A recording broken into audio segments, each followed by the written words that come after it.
such a fun night in Trojan Arena. It was our last home game of the season, regular season home game.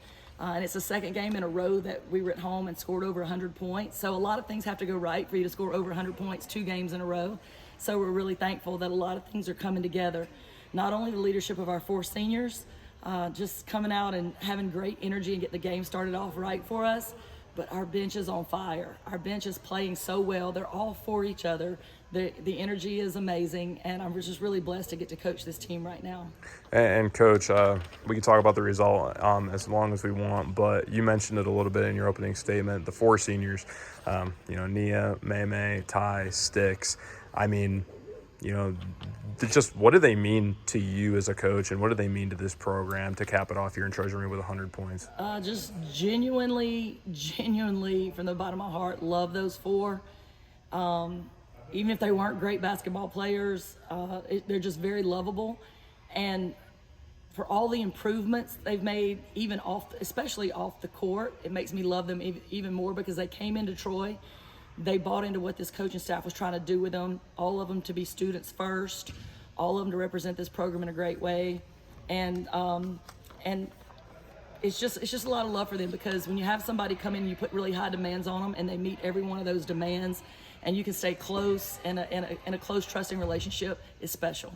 And in the locker room after the game, I mean, you asked them, what's your message after this one? And it's, we won a championship. Every single one, there was nothing else but that. Right. So just talk about what it's like to have four senior veteran leaders to have that kind of attitude. Right. So this is the last home game for our 4 seniors, and I wanted them to have a chance to say something. It was their last time to be in that locker room with everybody after a game, and I thought there would be a lot of things they wanted to say, and it was not scripted, but one by one, the thing that's on their heart was just, let's don't come home without a championship. Let's don't come home without a championship.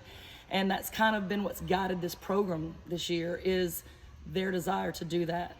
And it's special. There's nothing selfish about it. There's nothing, there's no other agendas. They just want to go do this. And so here we go. We get a chance to go to Pensacola and see what we can do.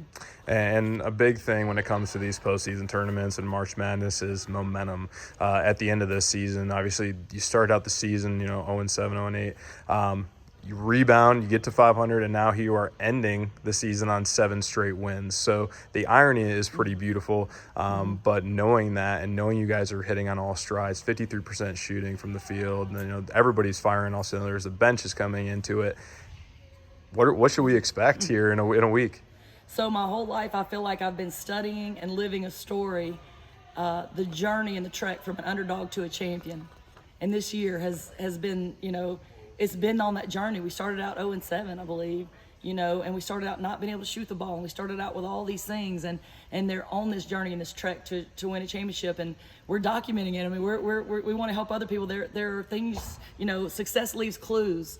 Stay positive, keep setting high goals, keep believing in your teammates.